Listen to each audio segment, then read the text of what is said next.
The world of marketing and PR has turned into quite the frenzy, and it's not easy to navigate the ever-changing landscape. Join me in my journey to learn from the best, as some of the world's top marketing and PR professionals share their stories on ways you can harness these changes to grow your brand. It's time to fuel the frenzy.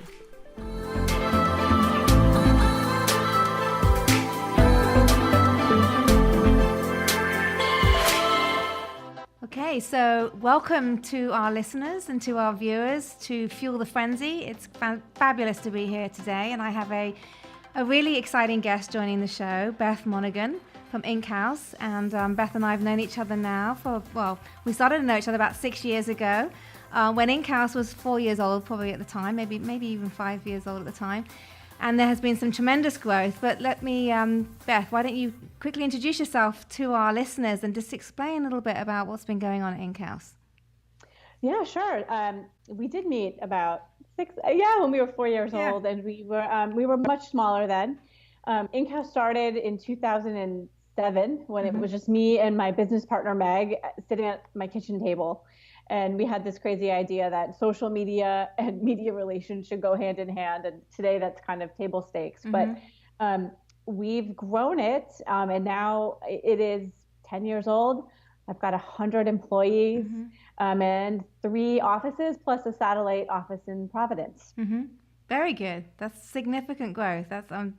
It's amazing. I'm really, really pleased for you. It's nice to see an independent agency like Inchouse grow to that size, and I'm sure we're gonna have so many great stories for the next 10 years. So that's great. So PR, like you said, and social is at the heart of what Inchouse does.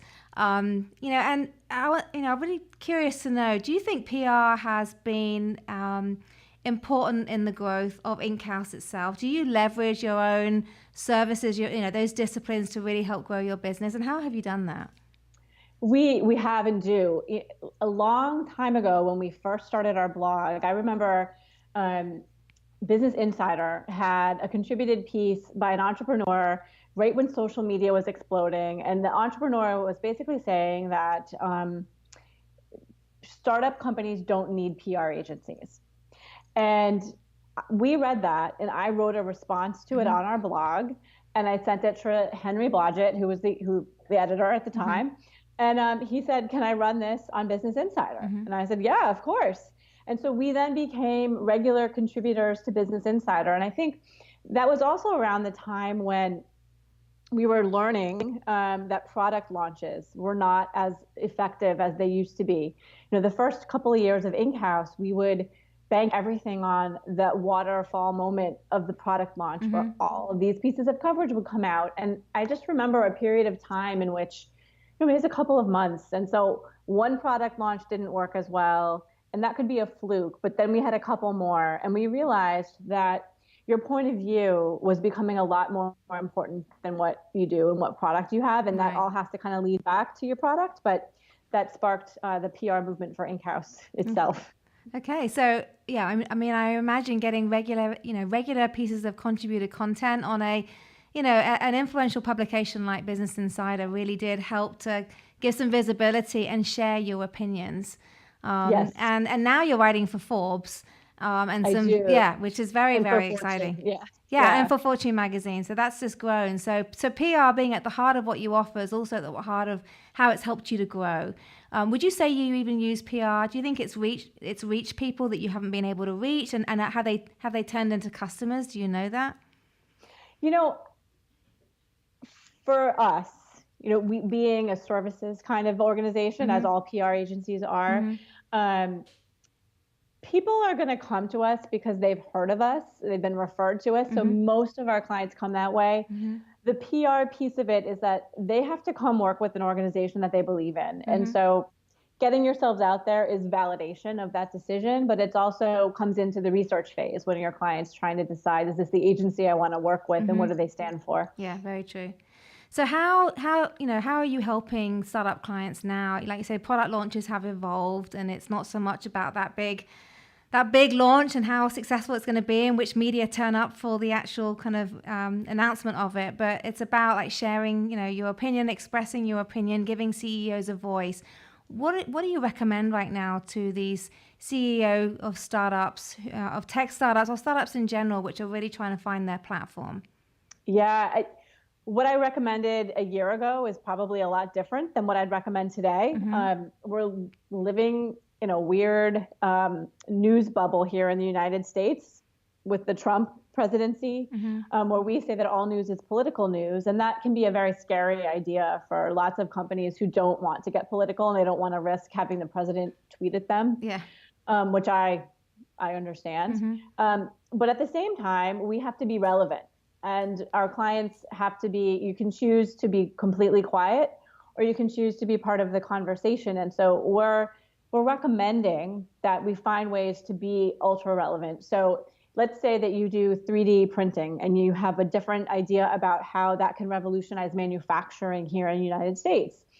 The political discussion, part of it is about manufacturing and how it's going overseas and how we want to keep it here. So while that is not politics, it is a very, very relevant issue. And we kind of need to lead with that to get the reporters interested in 3D printing. That's a very good point. So making the story relevant, making sure that, because that's what PR is, a lot of it is about. It's not just, if you have a company who perhaps isn't in a very trending industry, but you can find that their views are relevant to what's being talked about in the media, that's a way to get them involved in the conversation. It is, and it's critical, and I think it takes a different kind of thinking, where we're not just trying to sell the story that we have today. We're having to understand the geopolitical and economic issues across the whole country, and a lot of those have to do with things like immigration. And so, if you're a Google and a huge percentage of your employees are immigrants, it makes sense for you to stand up for immigrants' rights. And so not all of those campaigns are going to be around those issues, but if you have a stance about how education has to change to better educate the next generation of engineers, we should be talking about that. So how does Inchouse stay on top of that news agenda? I mean, have you created maybe this area within Inchouse which really focuses on political news, or is it just something in your fabric you have to be aware of? I think it's something that you have. It's hard to hire that way.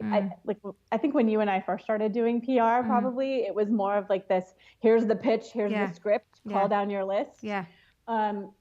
And so I'm more interested in people who are just naturally curious about the world these days. We ask lots of different kinds of questions when they're interviewing about creative problem solving and making connections around the world to what is happening in your life right now, because that is what's going to make us successful. Okay, very good. So tell me, Beth, obviously you get involved in a whole range of different PR campaigns for your clients.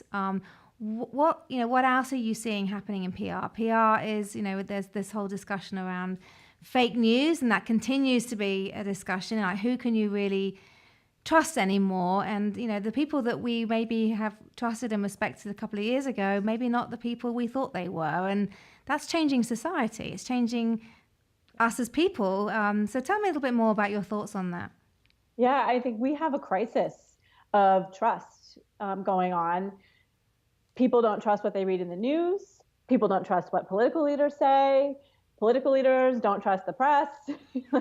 There's a huge vacuum of trust. And so there's a lot of work that has to be done to rebuild that.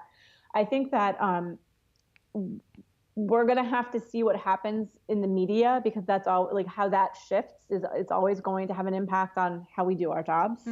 But right now, everybody gets their news on Facebook or Instagram. And the problem with that is that the algorithms feed us news that we already agree with. Yeah, that's so true. So unlike the old days where we had to flip through a magazine and you were forced to confront ideas that were other than your own, we have confirmation bias. So, part of the PR challenge today is to get your news into that stream, that social stream. So that tactic has changed. Like, once the placement in the New York Times comes out, let's say, that's half of our job. Now we need to make sure the right people see it. And that is just a mechanism of how the news is working right now. But I think that we all need to think seriously about this kind of vacuum of information and confirmation bias, because it's a problem. and it fuels the trust, issue. That's such a good point. I mean, you're right. I mean, when you set up these accounts, whether it's Facebook or any of those social platforms, they're becoming, AI is helping them to really understand what you like, what you don't like, what your views are, and then feeding you those type of stories. So you're right, we're kind of being brainwashed by what we think we know and confirming that. So that's scary. I think it's like we've seen AI writing news stories, right? Like it writes like earnings announcements, and it's been getting some wrong. Yes. And the thing about PR and journalism is that it's actually about storytelling, and that's kind of an old narrative for PR. But it's a basic. It's actually, stories are actually how human beings understand the world and make sense of it.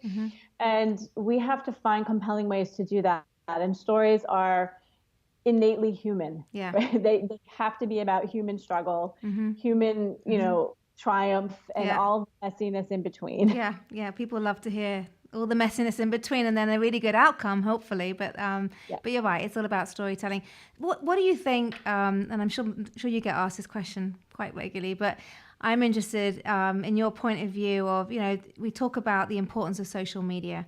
And we recognize that, it's the same for us at Media Frenzy. Our clients want to, be trending socially on some key topics and making sure that they're being visible socially. But, what does the future look like for some of these really important magazines and newspapers right now? And it's hard to tell, but if we're moving away from such the traditional type of publications and we're moving much more social, where everybody can get to see us and we can write our own content, will there be a role for these editors of these important magazines, or are we just going to really slim down to the cream of the crop will stay? I wonder what that looks like. I don't know the answer to that, but I would say that an interesting facet of the news media right now is an increased emphasis on investigative journalism.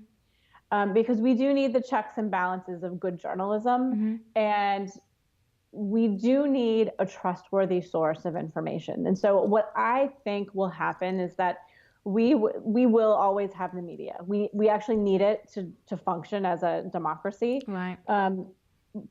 But there's been lots of demonstrations, for example, when Donald Trump goes to New York City, and the New York Times has sent out its reporters to just do Facebook Live reporting on the scene. And so that gives people a front row seat to what's actually happening. So I think the news, its model just needs to kind of shift to more real-time reporting, less produced reporting, short form reporting. And we're seeing that a lot right now. Right. Okay. So much more candid reporting. Do you still think there's a role for press conferences in the B2B world? I mean, in the B2B world, that would be tough. Yeah. In the political world, sure. Yeah. But the B2B world used to be, I'm dating myself, but when I was back in the UK and working at Motorola, which used to be obviously in its heyday a very significant company, press conferences happened all the time. When we I remember. And actually in the UK, to some extent, they still happen quite a lot now. In the US, I don't see it happening at all in the B2B world. We're doing Facebook Live events, which actually they perform pretty well, and nobody has to go anywhere. No, and they are proving very, very effective. And we're suggesting those same type of strategies to our clients. So, So what else are you seeing happening, Beth, in the PR world, and any other kind of big landscape change? The PR landscape changes happening that you're very aware of and that you're kind of consulting on to your clients. Yeah, we just took a look at the press release. Is it worthwhile anymore? Because we often pitch stories just from blog posts, and that still works. But we actually surveyed a bunch of reporters to ask them how they use press releases, and we rarely recommend putting releases over the wire these days, just because unless there's regulations, federal filings requirements that you have to meet if you're a public company. Yeah. But what we found is that the press release still has a role, but it's more of a fact-checking document that reporters will kind of go to when they're done with their story to make sure, like, did I get the facts right? Which to me says, like everybody wants their press release to be this piece of marketing collateral that reads like a marketing brochure. Yeah. But I think that the plainer the language and the more factual and, it is, the better. Yeah. Yeah. It doesn't need to be dressed up. It's the accuracy of it. It's facts. Yeah. And then there's the argument always about, well, SEO is really good when you send a press release out. Yeah. So that still helps. So it's important for that reason. But well, and you know what? I think that as we think about that, there are some different tactics to do that. So for example, we had a client who, a really big technology company, we found out was going to launch a product name in a category that our tiny client had already defined 2 years prior. So we decided to put out a press release defining that term.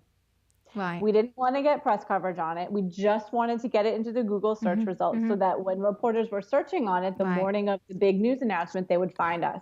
Right. And then we were ready with quotes and we were ready with a contributed article. But so I think that if you can think about releases in a strategic way for SEO, then they help a lot. That's a great example. Yeah, I love that. So we recently held an event called PR Reimagined, where we're trying to reimagine what PR, is all about. And we talked about press releases as well.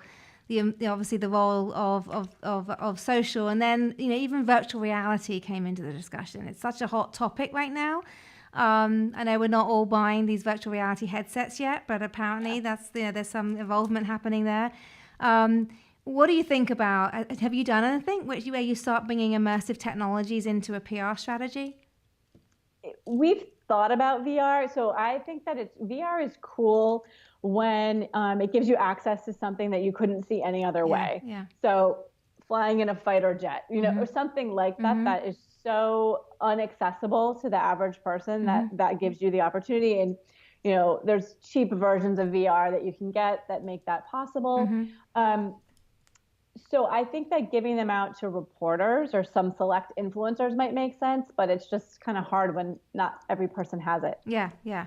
I've seen it work very well in a trade show type setting. If you have a booth and you're really trying to show the experience of what it's like in your customer setting and how they're using your solution, etc. That can be a nice way to do it. Yeah, that's a great example. Yeah, and then they had it at the baseball park, right? But it's like the hit of baseball on the field. Right. Okay. Yeah. So that's so we're seeing it more and more. It's being talked about. I'm not seeing it too much and integrated in PR. I'm seeing it much more on the marketing side of things. But same. Yeah. And then augmented reality is another piece of all of that. So there's so many of these hot buttons going on. So what else are you seeing? Is there anything else new to the PR landscape that you think is worth mentioning to our listeners today to kind of be aware of? I think I said plain language was important, but I can't articulate that enough to just say, like, if the average person doesn't understand the jargon you're using, I think that they can misinterpret that as you being not trustworthy. So I think that's critical.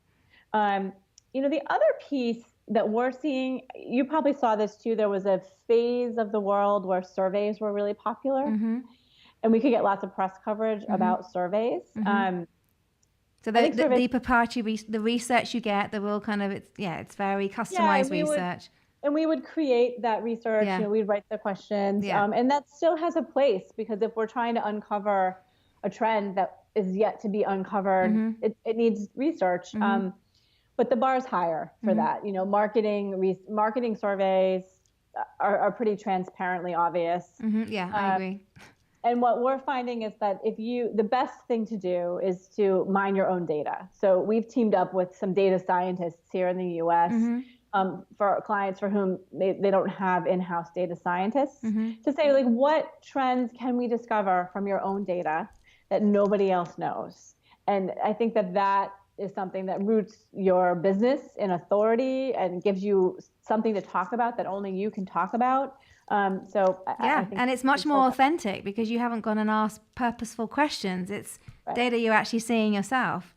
Yeah, exactly. You're exercising curiosity about your own business. Yeah, I love that. That's a great strategy. So you're partnering with a data scientist company to do that, are you? Yes. Yeah, we do. Okay. That's very exciting. So Beth, people who are watching this, especially on Facebook Live, are going to be wondering. I mean, we know, you are a superwoman in your own right. You're doing some phenomenal things for PR, really evangelizing PR. And I follow you myself, and I love reading what you write. And then you got a superwoman behind you.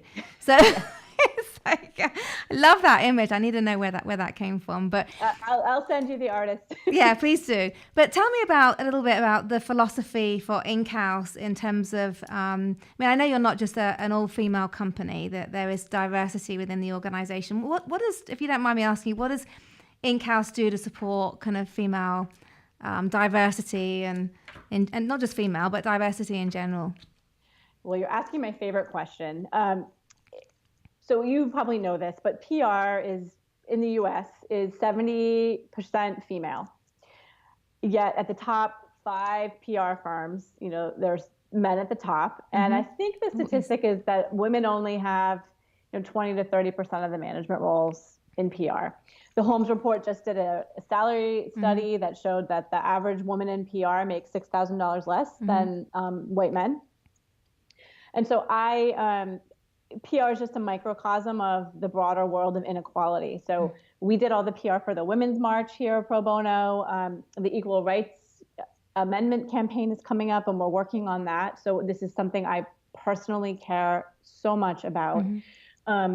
So we advocate for equal pay for women. And I think that, we've inherited a workplace from the 1950s and 1960s that was designed by white men for white men, and a review system that rewards confidence over competence.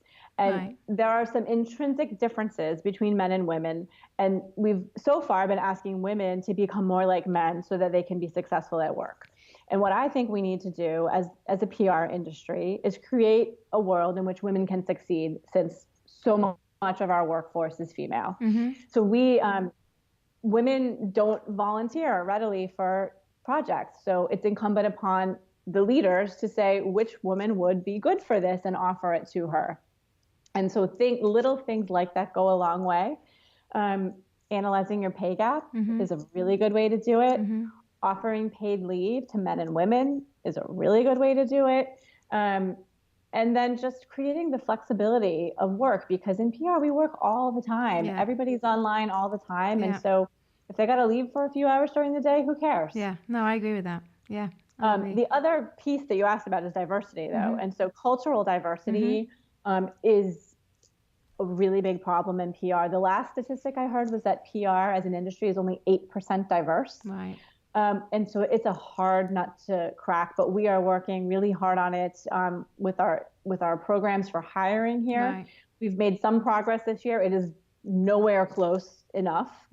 So we're trying to even go in at like the high school level to get kids interested in the career of PR, because I just firmly believe that if we do not have a workforce that is reflective of the world in which we live, we will not have the best ideas. Yeah, no, I agree with that. So sounds like you're putting in some clever strategies, especially getting into the high schools. There's some writing programs, especially for high school kids that we're trying to work with. So I haven't figured that magic bullet out yet, but we're working on it. You're working on it, and I'm sure you will get there. So well, it's been wonderful speaking with you, Beth. So how can our listeners and our readers get in touch with you if they would like to find out more about Inchouse? Well, lovely. Our website is just inchouse.com. You can email me at beth@inchouse.com. I'm also on Twitter at BA Monaghan. It's MONAGHAN. That's fabulous. Well, thank you so much. I really enjoyed talking to you. You covered some really interesting topics around PR, which I know will be very valuable to people. So enjoy the rest of your day. Thank you, Beth. Thank you so much. Okay. Bye-bye. Bye.